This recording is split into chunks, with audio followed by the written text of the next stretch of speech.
Hello, welcome to the Garden Path Podcast. I'm your host, Misty Little, and today I have my brother here for the first recording of 2016 on this first day of January. And so, Kurt, introduce yourself a little bit. Hi, I'm Curtis. I'm Misty's brother. I live about 4 hours north of her in Fort Worth, and she wanted to interview me for some gardening stuff, so here I am. Kurt, I don't know. We both kind of started gardening about the same time, but you got a house before I did, so you got to do all the, fun gardening stuff, the more permanent beds and things way before I did. So I guess kind of give some background on like how you live in a little suburban lot, so how you kind of took it from a typical suburban yard to what you have now. Oh, well, I first started out, we were going to have a baby, and I thought, well, I can grow her some green beans or something, so I fenced off a little 10 by 10 area behind the house, and grew some small things, mainly green beans and tomatoes and peppers, your normal, typical backyard garden stuff. And then the next year it proceeded to get bigger and bigger, where it took off and made a third of the backyard into a garden. So that's where we're at now. Several years later, the kids are now 7, or the oldest is 7. So we've been doing it for 7 or 8 years. 7 or 8 years, and now we grow pretty much everything that we can, and we kind of take a break in the fall and the winter, but we still grow a little bit of things. Yeah, mainly greens. Yeah, definitely greens in the winter for sure. And then so you went into chickens too. How'd you decide to do that? No, that was kind of on a whim. The neighbor across the street picked up a couple of chickens one day, and she had them for about a year, and I wasn't really interested. And then the neighbor next door to her started getting into chickens, and they got some ducks, and I thought, well, maybe we'll get something. And then, so I built a small little chicken tractor, and we picked up 2 little, I guess they weren't little, they were pullets, they were like 3 months old, and then we kind of grew it from there to, and we currently have 9. Our max was at 11, and we've had a couple of run-ins with some cats and whatnot. So cats and heat and yeah, disease or I don't know what our last one was. I'm still leaning towards maybe an egg stuck in her duct or something that she couldn't get out. So that's a bummer. So what kind of varieties do you have? As for what, chickens? Chickens, yeah. Have anything from your typical. The Americana? Yeah, I have one Americana. What? Rhode Island Red. There you go, your Rhode Island Red.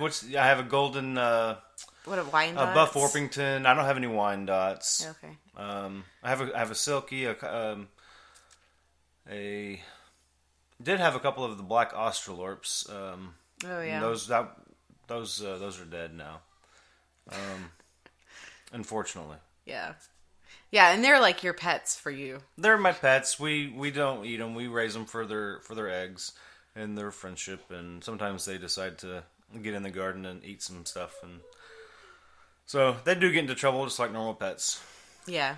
All right. How long? So you've been doing them probably 3 years now? Probably might be 4 years. Starting on our 4th year. Could be 3 years. So, do you think you're going to do that, like, pretty long term? Like, no. Or let these die out and take a break? Yeah, I'll probably let these 9 kind of do their own thing, age out, and just die, and live out their life. And I don't know if we'll get any more, and if we do, it might be until when this flock dwindles down to just, a couple. Right. Or if they stop laying, we might get 1 or 2 to kind of supplement. But yeah. So how many eggs are you getting? Are you getting any right now that it's winter? We just, last year we didn't get none from like November or towards the end of November to February. And this year we have 2 birds that are laying. I noticed a couple days ago. I went out there to check on the where they lay their eggs in their boxes in the hen house, and there was 4 eggs out there. I thought, oh, okay. So there's at least 2 of them that are laying. One of them she's a cuckoo Moran's, and she lays these really dark brown eggs. And then I think the silky is laying because it's a small white egg. But we have 2 birds that lay small white eggs, so I'm not sure which one it is. So I do get a couple here and there during the wintertime, but usually they've molted and they take their winter off, and the sunlight with the lack of sun keeps them from laying too. So yeah, right. Do you do anything special like the deep bedding or anything like that for their? I do layer their bedding. So I'll lay down. I think it's a 5-pound bag of wood shavings that I pick up, and I'll lay down half a bag of that. It might be more than that, but I'll lay down half a bag of that in their bed, and then about a month or 6 weeks later, I'll just kind of cover what they have in there, and then every 3 months is usually when I clean it out fully, and so every 3 or 4 weeks I'll kind of just dust or sprinkle the wood shavings with some more wood shavings, and then I also put down that is it diatomaceous earth. Oh, the diatomaceous earth, yeah. To kind of keep the bugs to a minimum as well in their bedding. So yeah. Do you give them oyster or any? When we first started, I thought they might like the crushed oyster shells, but they didn't really like those. I just we pick up a 50-pound bag of chicken scratch and a 50-pound bag of the chicken feed, some pellets, and they'll eat that, and we'll throw out food scraps left over. If we have spaghetti, they love spaghetti with meat sauce. They're if you read on the internet, they're just like pigs. They'll eat anything you give them. We don't give them anything like onions or peppers, but they'll eat leftover hamburger. They'll eat chicken. They do eat themselves. They are carnivores or omnivores, whatever. Omnivore / what's the word? My brain's freezing now. Herbivore? No, that's humans eating each other. What's the? Yeah. Yeah, you know what I'm talking about. Mm-hmm. Sorry, people. I do have a brain fry here. Big old brain fry. Cannibals. There you go.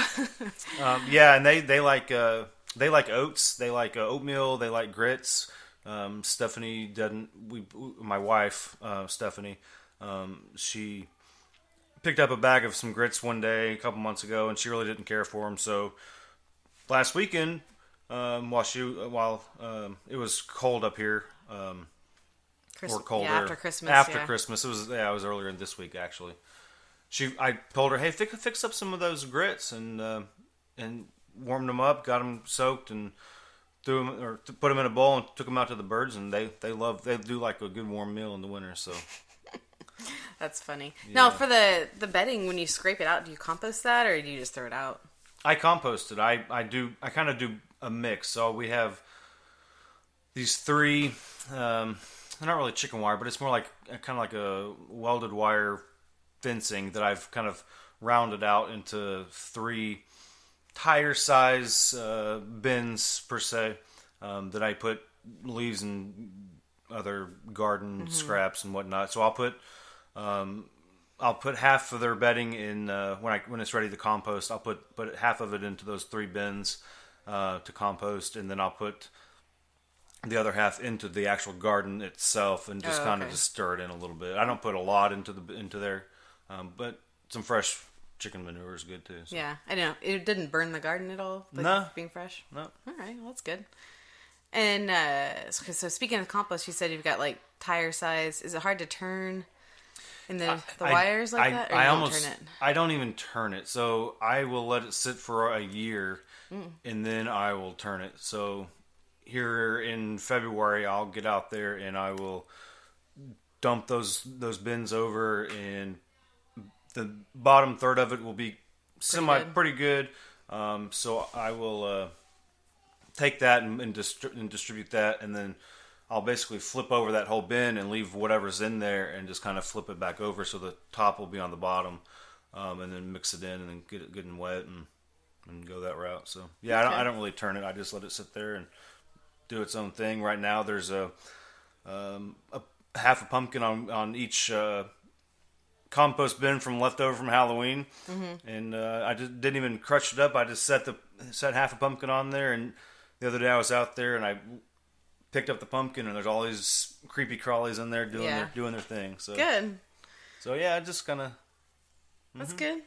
Yeah, our compost needs help. I've talked about that in the last podcast, so I'm not going to recover that one. But yeah, I'm glad yours is working out.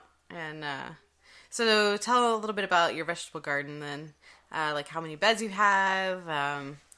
What do you typically grow? That kind of thing. So I do kind of a mix of the raised bed gardening, which is kind of what's going around, or what people are starting to go towards these days.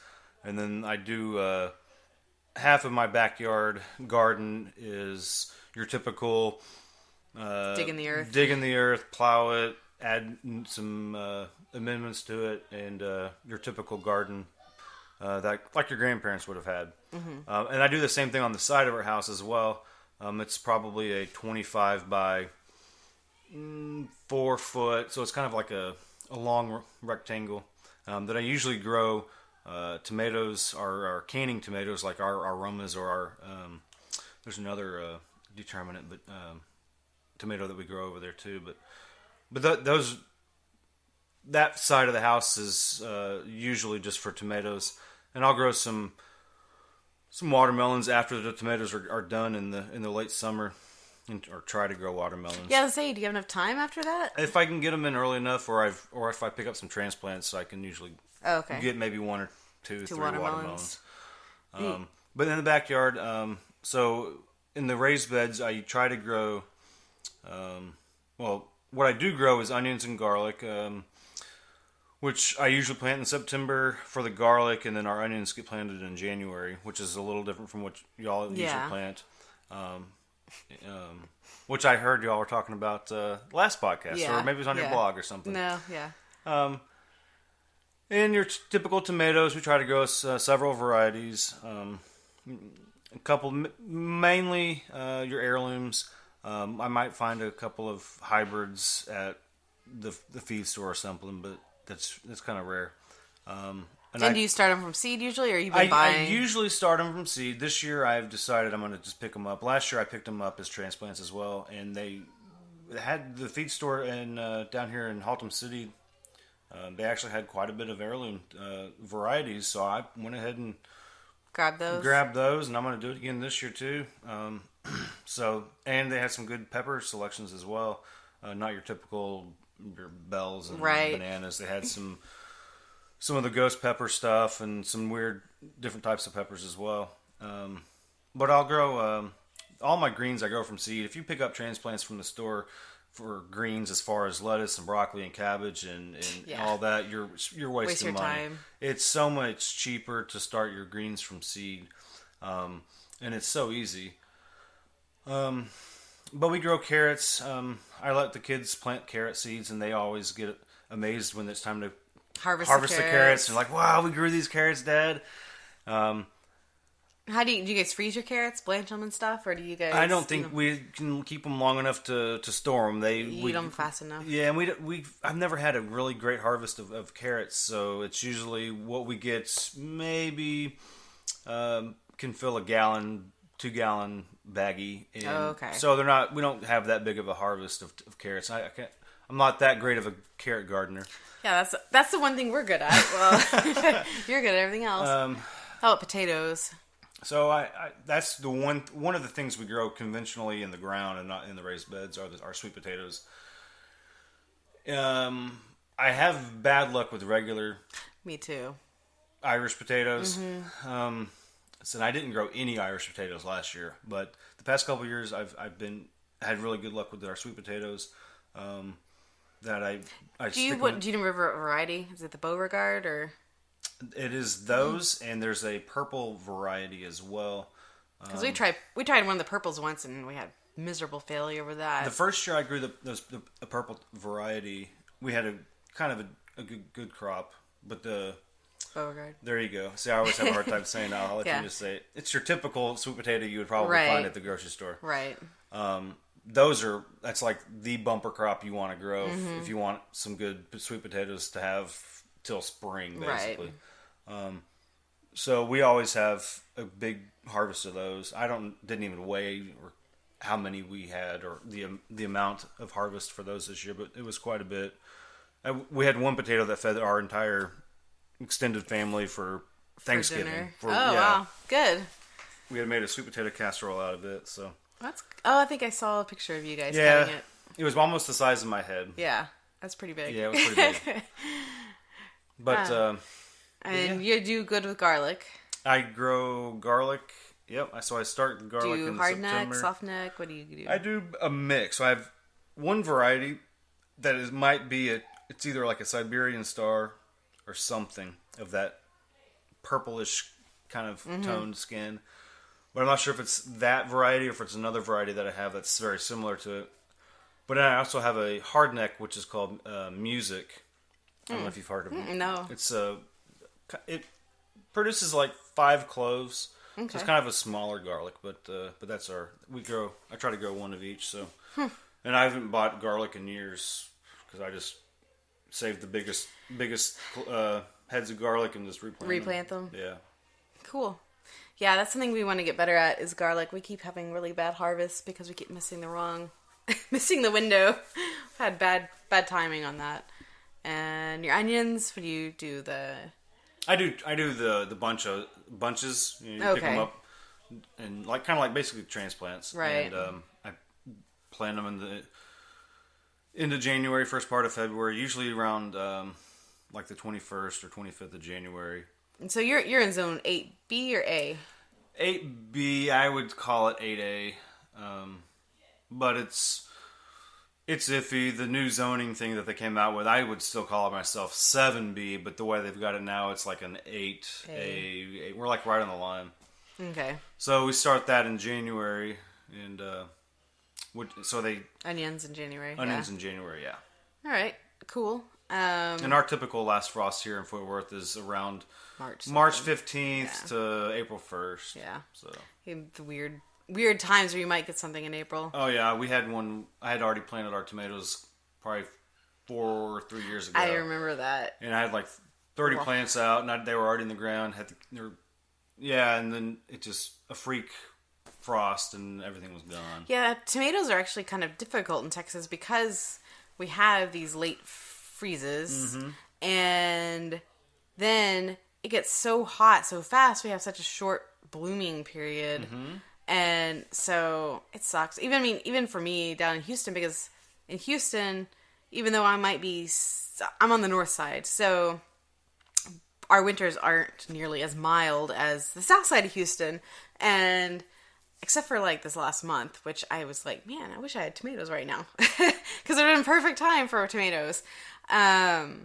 So we still just get so hot and humid. And I remember, I think 2 or 3 years ago, we had like a cool front come through in July, and we got like a second flush of tomatoes, which would normally your tomatoes are finishing up by then. Burnt up. And yeah. So, and I know a lot of people try fall tomatoes. Do you do that? I've tried it once, and sometimes it's hit and miss. Yeah, at that time it was hit and miss, and there's times where I'll just kind of trim back my spring plants and let them grow back again, and that's still kind of iffy too. Yeah, you're probably not going to get enough to like can another round or anything. It's just probably enough to like snack on. We've never. I think the cherry tomatoes are what pull through the best. Yeah, we had like our yellow pear. You ever grow like yellow pear? Oh God, those things are ridiculous. Prolific as yellow pear, and then we've done the Galapagos and Everglades. Those are really prolific too.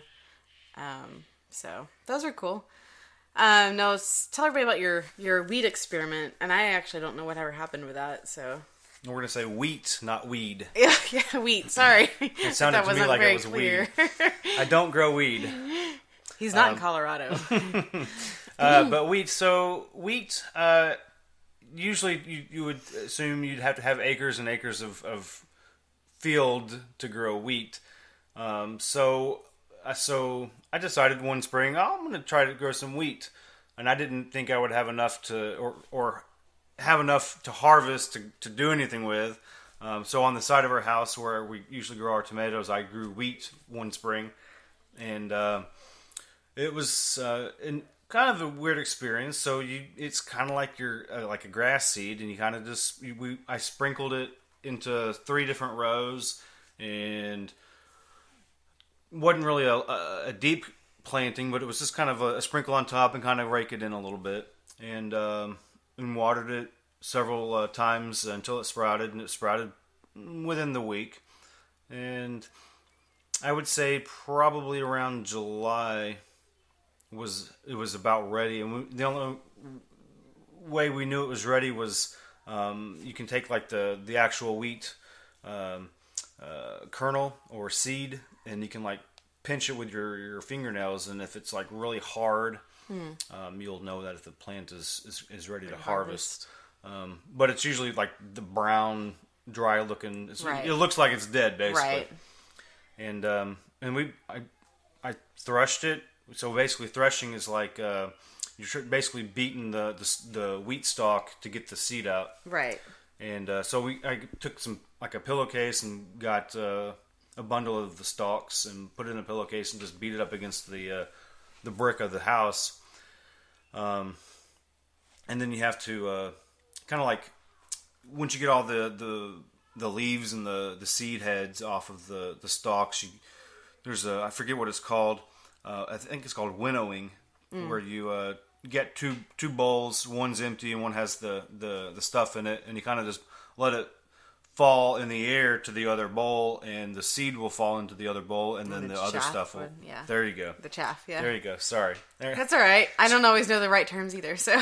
And then so I actually never got around to actually grinding and turning it into a flour. Per se, so you still so have I it? still have probably 5 pounds of. Oh, you got 5 pounds of it? It was quite a bit. Wow. It didn't look like much, but when you go to weigh it, it ended up being about 5 pounds. But yeah, it's in the freezer. Okay, it's still so good. you can still so grind I can still it? use it and grind it. So it's still sitting up there. I can still. Maybe you should do that this spring. I don't have a. I'm not I don't have a grinder, so I don't have a flint and steel lights to make fire, but yeah, a grinding stone or whatever. Like, I wonder if there's anybody around here that grinds that does it. There's got to be somebody that has something. But yeah, but we it was a great experience. So yeah, if you don't even have to have acreage, it was good. I'm glad to hear, because Chris, I was trying to be like, you should grow wheat. Actually, I was reading an old blog post, and that's what I remembered. Chris, wrote that Chris really wanted to try wheat. And I read it back to him, and he looked at me like I was crazy. I'm like, dude, you told me 3 years ago you wanted to grow wheat. Well, tell him to get his butt out there and plant some wheat. I found it. So it was hard to find wheat because you can't just go to the store or like a hardware store or feed store. I mean, I think you probably could go to a feed store. There was one feed store out in Keller that I found some, but it really wasn't really for the cooking variety. It was just kind of more of a feed variety for livestock or grazing or whatever. But you've heard of Johnny's Selected Seeds, right? So they're up in Maine, and I found them, and they had some good hard varieties. So there's like a soft variety and a hard variety, and the hard varieties are better for baking and whatnot. Okay. And I finally found them, and I was able to get I think it was like a pound or two of seed. So. Okay. Well, that sounds like, that was a pretty good experiment. Experiment for the plot size. You got 5 pounds worth. I wonder how much it grind. I guess it would grind. I don't know how much it would grind into. But. Right. But still, if you could make a loaf of bread or pizza or I don't know, something. That's pretty cool. Yeah. Huh. So, okay, we'll switch from vegetable to like flower and ornamental gardening. You have a little bit of a flower bed up front, but you've kind of definitely more the edible side of gardening. But, I don't know. You can talk a little bit about that? Well, what do you got going? Anything? There's probably not much going right now, but... No, like our I leave the backyard for the kids and the birds and the dogs. So there's really not much in the backyard besides a fenced off garden and then grass for the kids to play in. And then on the front side, we have your typical boxwood shrubs, and which I did have some sagebrush or sage bushes. I guess that's what you would call Or it. the Texas sage? The Texas sage. Yeah. For some more drought tolerant stuff. But as far as flowers, the datura, the angel trumpet, we grow that, and then I have several different like teacup. I like teacup roses better than like full size roses for some reason. I don't know. Yeah. It's really weird. Most people like their big roses, yeah. and I like the little teacup size roses. So I have like 3 or 4 different teacup size rose plants that I have planted in the front yard. And there's another. Is it a rock rose? Oh, is it the moss that you can talk about? Oh no, the rock rose. Yeah. I know what you're talking about. Never mind. But it's like a pink flower. Yeah. Mine keeps rotting. Oh yeah. Yeah. Well, mine has dropped seeds, and I've got like sprouts everywhere from it. So, but I'll throw down The wildflower seed and just see what comes up. I have our mother had some coneflower seeds that she gave me one year, and those took off crazy. So I've kind of backed off on that, and this past spring or last winter, so a year ago, I threw down some poppy seed, some orange and some red poppy seed, and those do good. Yeah. New bluebonnets too. Yeah, so bluebonnets, those are kind of self-seeding by themselves up by our mailbox by the street, and so I really don't do much with that. And most of the stuff that I grow flower wise, I just let it self-seed, or I'll pick the head off of a flower and throw it back in the ground, and I don't plant. A lot. I don't do much. So yeah. I just let it do its own thing and whatnot. Do you still have banana trees or no banana trees? Okay. I do grow an orange tree, so we picked 8 oranges 2 weekends ago.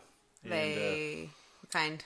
Do you know? I have no idea. Some Texas variety, or I don't know what it was. Something that you couldn't, because you can't. Citrus is weird because you can't have it shipped to Texas from another state, kind of like California. Mm-hmm. So you have to buy the plant in Texas, and so I picked it up at like Home Depot 4 years ago or 5 years ago, and I had so it stays in a pot, and bring it in the winter. Pain in the ass. But sorry, and all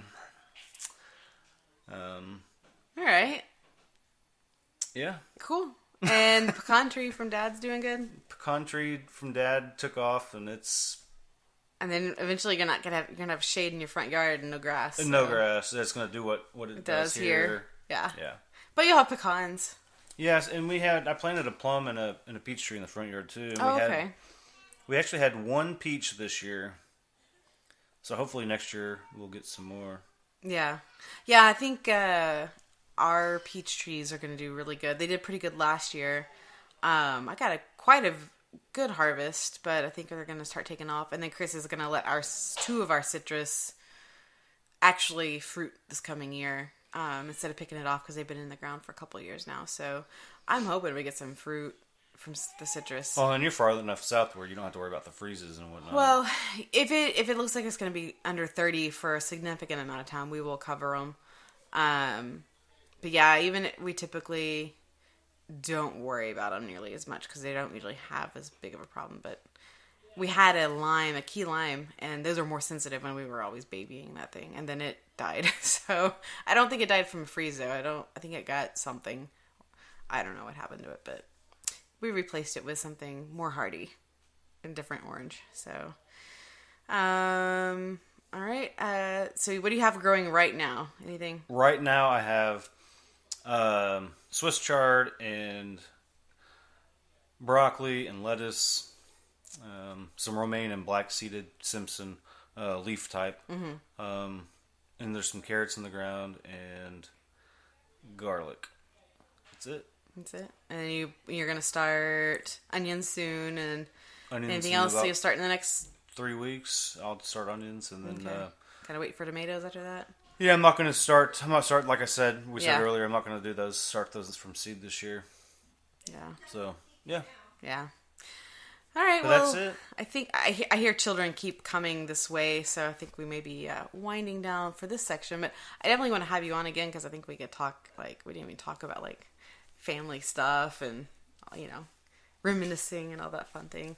So, yeah, we're going to wind down. And do you want to tell anybody where you're at on the internet? I know you don't blog much anymore, but... You can go to a blank version of my website at backyardramblings.com. There's nothing on there except an about page. About page or a test page or something. But I used to blog there, so I still have that website, and I've been meaning to get on there and start doing some stuff. And you can see his old posts on sproutdispatch.com too if you search for the post for him, Curtis. He used to be on a little collaborative garden blog I did with a friend, and he hasn't done that for like 2 or 3 years now either, but you can read his stuff there. And you can find me on YouTube. GeoCurtis83, I believe, is my username on YouTube, and then that's about it. Yeah, I post mainly family vacation stuff, and I do some gardening stuff every once in a while. Oh, you're on Periscope though. Yeah, I'm on Periscope, so you can find me on there at CurtisW83, or it might be Backyard Ramblings. Just I'm not look sure. around, Or because you've done garden stuff on there too before. Mm-hmm. Yeah. So. Okay. Thanks for joining, bro. Not a problem. It's very fun. So, all right, don't forget to subscribe in iTunes if you haven't, or on Stitcher. And hey, it'd be cool if you left a comment on iTunes or a rating, and or commented on the blog at thegardenpathpodcast.com. You can also email me at thegardenpathpodcast@gmail.com if you have any questions. So, thanks again, and we'll talk to you again soon.